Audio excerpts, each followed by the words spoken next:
La curación a la puesta del sol. Cuando Jesús y sus apóstoles se preparaban para compartir su cena al terminarse este sábado memorable, ya en Capernaum y sus alrededores había cundido la curiosidad y la zozobra por los así llamados milagros de curación, y todos los que estaban enfermos o afligidos empezaron a prepararse para ir a donde Jesús o para que sus amigos los llevaran allí en cuanto se pusiera el sol. Según las enseñanzas judías no está permitido ni siquiera ir en busca de salud durante las horas sagradas del sábado. Así pues, tan pronto como el sol desapareció detrás del horizonte, decenas de hombres, mujeres y niños afligidos se encaminaron a la casa de Zebedeo en Betsaida. Un hombre salió con su hija paralítica en cuanto se ocultó el sol tras la casa de su vecino. Los acontecimientos de todo ese día venían preparando el escenario para este extraordinario espectáculo a la puesta del sol. Hasta el texto que Jesús eligiera para su sermón de la tarde parecía sugerir que la enfermedad se desterraría. Él había hablado con tanta autoridad y poder. Y tan apremiante había sido su mensaje. Sin apelar a la autoridad humana, había hablado directamente a la conciencia y al alma de los hombres. Sin recurrir a la lógica ni a la sutileza legal, ni a la elocuencia ingeniosa, había apelado poderosa, directa, clara y personalmente al corazón de sus oyentes. Ese sábado fue un gran día en la vida de Jesús en la tierra y en la vida de un universo. Para el universo local, la pequeña ciudad judía de Capernaum era en ese momento realmente la capital de Nevadón.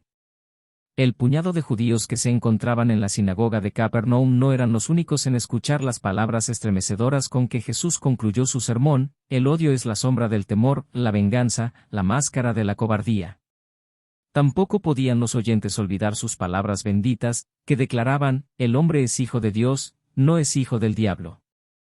Poco después de la puesta del sol, mientras Jesús y sus apóstoles departían en la sobremesa, la esposa de Pedro oyó voces en el patio y, al ir a la puerta, vio una multitud de enfermos que convergían hacia la casa y muchos más que se iban acercando por el congestionado camino de Capernaum, en busca de curación en las manos de Jesús. Al contemplar este espectáculo, ella volvió inmediatamente e informó a su marido, quien se lo dijo a Jesús. Cuando el maestro salió de la puerta de entrada de la casa de Zebedeo, sus ojos se encontraron con una gran masa de humanidad enferma y afligida. Contempló casi 1000 seres humanos enfermos y sufrientes, por lo menos, esa era la multitud congregada delante de él. No todos los presentes estaban afligidos, algunos traían a sus seres queridos para que se sanaran. El espectáculo de estos mortales afligidos, hombres, mujeres y niños sumidos en el sufrimiento, debido en gran parte a los errores y malas obras de sus propios hijos confiados, de la administración del universo, conmovió profundamente el corazón humano de Jesús y puso a prueba la misericordia divina de este benévolo Hijo Creador. Pero Jesús bien sabía que no era posible construir un movimiento espiritual duradero sobre los cimientos de milagros puramente materiales. Se había abstenido constantemente de exhibir sus prerrogativas de creador de acuerdo con su política fijada. Desde el episodio de Caná no había habido ningún acontecimiento sobrenatural ni milagroso durante su enseñanza, sin embargo, esta multitud afligida conmovió profundamente su corazón compasivo y apeló fuertemente a su compasivo cariño.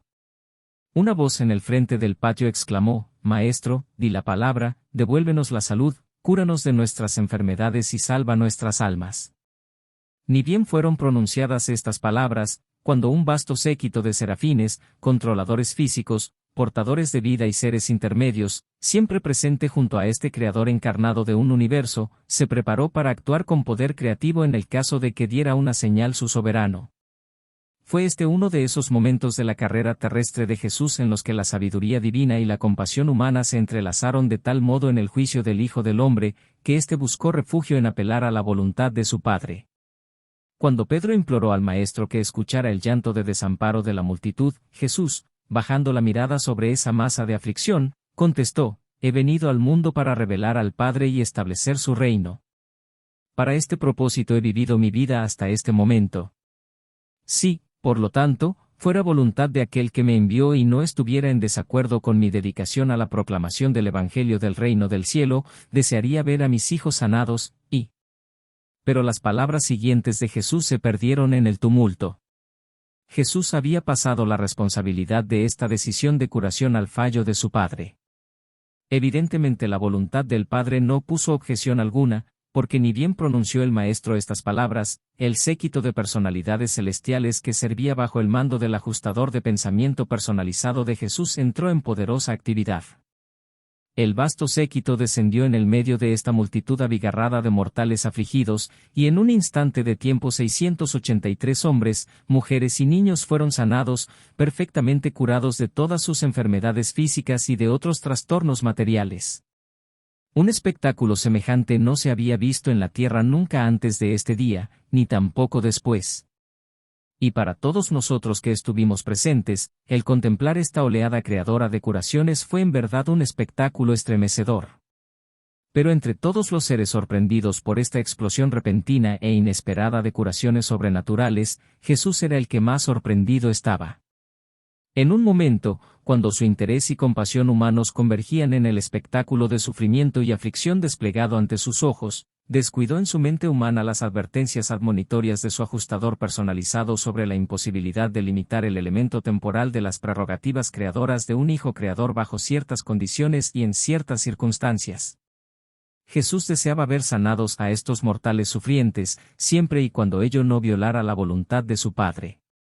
El ajustador personalizado de Jesús falló instantáneamente que dicho acto de energía creadora en ese momento no transgrediría la voluntad del Padre del Paraíso, y por esa decisión, en vista de la expresión del deseo de sanar que la había precedido, el acto creador se hizo realidad. Lo que un hijo creador desea y lo que es voluntad del Padre, se hace realidad.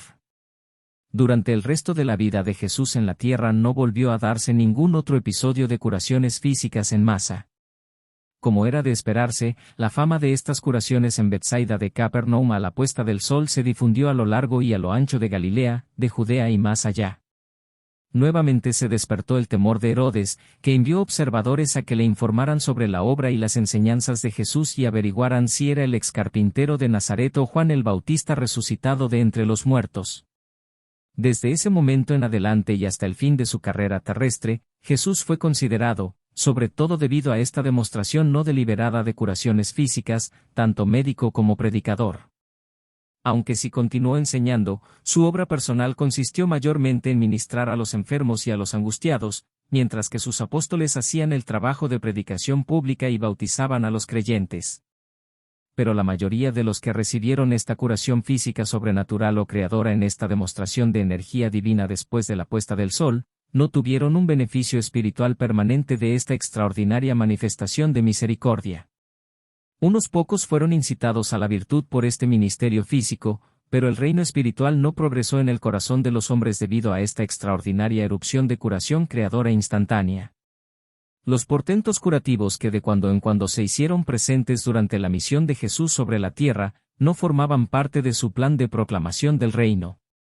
Eran incidentalmente inherentes al hecho de que hubiera en la tierra un ser divino de prerrogativas creadoras casi ilimitadas, en el contexto de una combinación sin precedentes de misericordia divina y compasión humana.